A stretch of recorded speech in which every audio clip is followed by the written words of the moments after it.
Hey everybody, it's Jason Blaha here, and it's time for another Breakfast with Blaha. And today I'm having fat-free Greek yogurt, frozen cherries, almond butter. Now, let's talk a little bit about kind of what I eat. It's brought up a lot, but people need to understand I don't follow a macros-based diet. I track my calories. I track my micronutrients. I don't particularly care about did I have 100 versus 175 grams of carbs today or whatever. Fat, carbs, it's all interchangeable. It really and truly is to a certain extent. So I don't worry about that.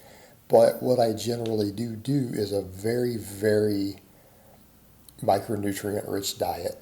I do eat a lot of protein these days, minimally processed foods. So, when people will say, what's the day of eating? Spread out some of my breakfast chats, and that would be a day of eating. Like, it literally is like it. Other than steak, I don't like to chew steak on camera. I enjoy my steak, and it takes a little while to chew it because I do it rare. It would not be enjoyable for you guys, and I can't enjoy it as much. So I very rarely have done steak on camera. So outside of that, look at what you see me eat. Fruit, nuts, lots of yogurt. You'll see some vegetables, some lean meat. All right? That's what you see me eat. That's what I eat day in, day out. And I don't have necessarily a meal plan, but I use Chronometer to kind of track to make sure I'm not deficient in anything. And I kind of know what food combinations work for me for that.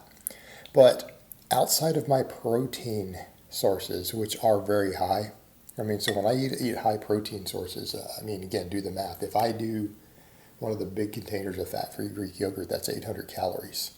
Okay, if I do a really lean steak, a pound of that is 600 calories. That's like 1,400 calories from my protein sources. So I don't want to downplay that, and say that I get all my calories from nuts and fruit.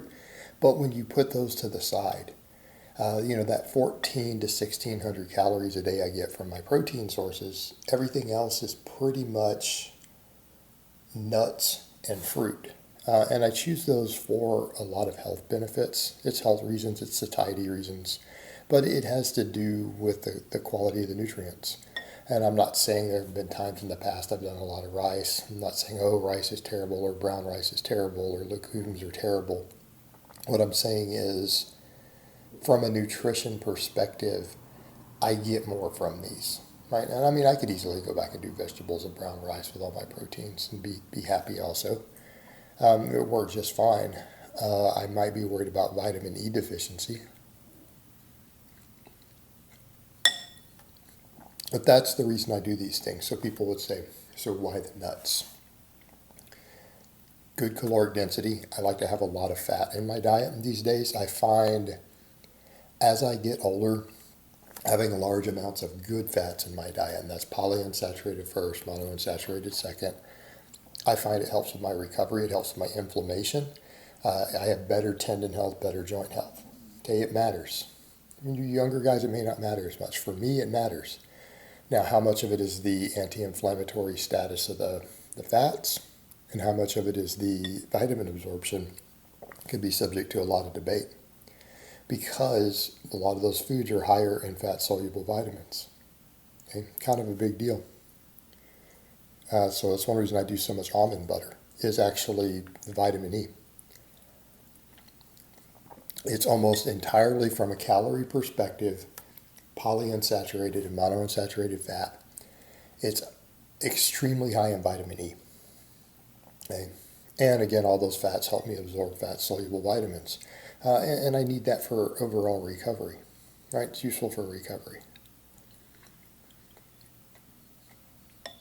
And it's not to say I don't supplement any fats, because I do. I do fish oil and cod liver oil. Again, purely due to avoiding precursors. For a long time, I would do quite a bit of vitamin A from plant sources. I'd rather not deal with the conversion. I would rather just have the retinol directly from like cod liver oil. Same thing with EPA and DHA. Yeah, your body can convert ALA, but the conversion's a little low. ALA has benefits. I just would rather make sure I get these things directly, particularly when we're dealing with inflammation. But a lot of it's the anti-inflammatory properties of the nuts, the quality fat, the impact on inflammation and recovery of those fats. And people can argue against it all they want. They'll say, oh, there's omega-6 and that's not pro-inflammatory. That's a myth that's been debunked with literature. Just in case people were curious about that. As long as you're not dealing with arachidonic acid, and that's a whole nother hypothesis I don't want to jump into. There was a hypothesis that large amounts of omega-6 fats would convert to arachidonic acid higher, which is pro-inflammatory, and it turns out it generally doesn't. The conversion isn't high and doesn't happen just because we eat a lot of omega-6. They seem to be more anti-inflammatory than inflammatory. That's what the research shows. Now, I do a lot of nuts. For carb sources, I like a lot of fruit. Right? Well, I don't say a lot because I don't eat that much. Some days I do, but sometimes I go a week or two with very little because I have weeks where I only eat 100 to 150 grams of carbs. And a lot of that's coming from the nuts and the Greek yogurt. But if I'm going to get a good calorie source in that has carbohydrate, I prefer fruit. And again, it comes down to the nutrient diversity, right? It comes down to the nutrient diversity, some of the specific anti-inflammatory properties. Again, cherries. Cherries are one of my favorite fruits. I love cherries. Look at the data on cherries and inflammation, right? Cherries, inflammation. Also, we're dealing with a slower trickle because we're dealing with a bit more lower glycemic index carbs. Now people are going to say, that doesn't matter. Yeah, it does matter. It doesn't matter in the way that we think it does, but if we're going to deal with a slower digestion, we have that, right? And it's because a lot of the fructose in it, your gut has to ferment it and convert it into glucose and things. So a lot of fruits tend to be extremely high in potassium and things. A lot of the things that I need and want, very high in antioxidants, especially relative to grains, right? Especially when compared to grains or legumes. Just a better nutrition profile, more anti-inflammatory. Oftentimes the carbs are slower digesting and they bring a lot of extra phytonutrients and things to the table. So I like to do fruit. And that varies. If I really want to eat a lot of fruit in a day, eat just more carbs that day, I like watermelon. But outside of that, I do a lot of cherries. I do strawberries. I do mango. You don't see me do as many of those in yogurt on camera, only because the frozen fruit chunks of those are bigger. And it's just more effort to chew it when they're still frozen in front of a camera. So I tend to do the cherries or the blueberries when I'm actually eating on camera. But I do these other fruits. I like to eat at least 3 different types of fruits every week. Again, just for the nutrient diversity and the anti-inflammatory properties, the high quality nutrition to go with those calories.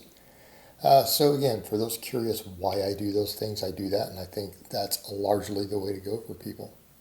All right, guys, but that's really all I have to say on that today. I hope it's been informative, and I will talk to you guys next time.